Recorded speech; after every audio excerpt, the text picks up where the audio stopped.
All right, guys. A few days ago, I did a video on the 3 types of sin. I actually meant to continue on with the depth and breadth of what all the Bible has to say about it. So I'm going to go back to that just because we as believers need to understand this stuff. So we're going to start today with 3 videos, maybe 4. I think the third one will be a 2-part because I don't want it to go too long. But this one is going to be about the essence of sin.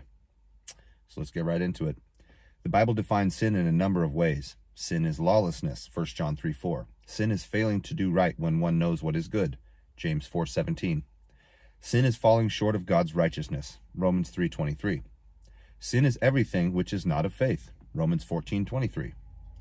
In all of these general definitions, sin is action which is deficient when compared to some standard, namely law, good, righteousness, and faith respectively. And in each of these cases, the standard comes from God. In other words, the sin is falling short of God's law, what God has established as good, God's righteousness, and the principles of God's truth in which a person believes. Sin, therefore, is an action a person takes which is contrary to the will of God, so that all sin is necessarily directed against God. See 1 Samuel 15:24 for a good example there. Psalm 51:4. Against you and you alone have I sinned, and done what is evil in your eyes.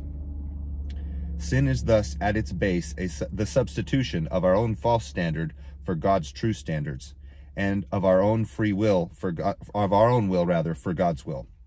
This is true whether we sin in full knowledge of the wrongness of our actions or do so out of the complete ignorance that what we are doing is wrong. So utter ignorance is no excuse for sin. This is an extremely important concept for all believers to grasp, because what it means is that our feelings about the matter count for nothing. If an act is sinful, it is so whether or not we think so. See Proverbs 14:12, 16:2, and 16:25 for those. We may be unaware that a certain action is a sin, or we may feel that some behaviors are so innocuous as to be inconsequential. Make no mistake. Any action which violates God's will and God's perfect standard is sin, regardless of our ignorance or lack of concern. Failure to understand this critical point has caused many heresies, much apostasy, and countless spiritual crises whenever and wherever believers begin to operate on the basis of their own standards instead of subordinating themselves to the will of God.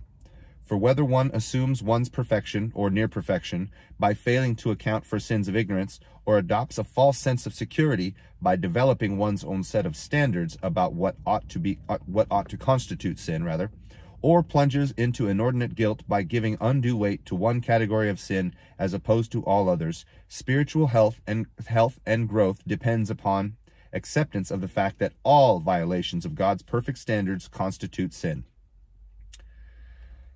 The conscience may alert us to the fact that an action contemplated and committed. Let's see here. Forgive me, guys. Something just skipped there for some reason. iPad did some weirdness. Our conscience may alert us to the fact that an action contemplated or committed is sinful, but we are no less guilty if it does not. Leviticus 4:2, 4:13, 4:27, 5:15 through 18, 22:14, Numbers 15:22 through 29, all are pretty explicit in this regard. Romans 5:13, for even before the law was handed down, there was indeed sin in the world. But when there is no law, sin was not taken into account, but by us after it was in law. In other words, it wasn't something we completely accepted, even though our consciences was telling us something was wrong. The Mosaic law, while by no means delineating all sinful activity in a comprehensive way, as the 10th commandment clearly shows, exposed many aspects of human behavior as truly sinful, which are not generally understood as such before its arrival on the scene. But, as the verse above makes clear, sin was in the world to the exact same degree before these divine revelations, even before it was recognized as such.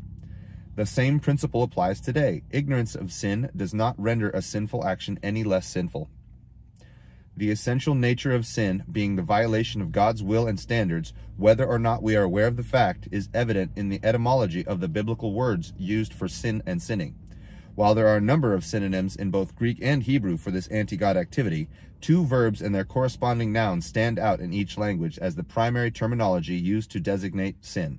In Hebrew, I believe it's chata and shete, and in Greek, It's amartano and amartia. It might be an H sound, but there we go. It is striking that the underlying etymology of the roots in both languages is the same, namely to miss. The Greek words originally refer to the missing of a target at which one is shooting, while the Hebrew words refer to taking a wrong road. In each case, however, the essential idea is that one has fallen short of the right goal and, by definition, pursued a wrong one in its place.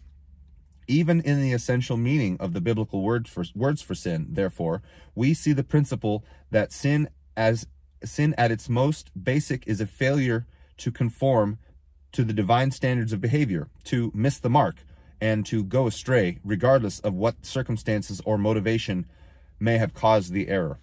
So the gist of all of that is, even sin that we don't accept perhaps as sin or know as sin is still sinful.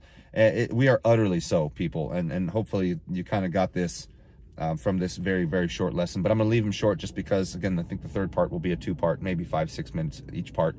Anyhow, like, share, comment, subscribe. Let me know what you think. I'm going to go on to the universality of sin here next, another short video, and we'll talk to you soon.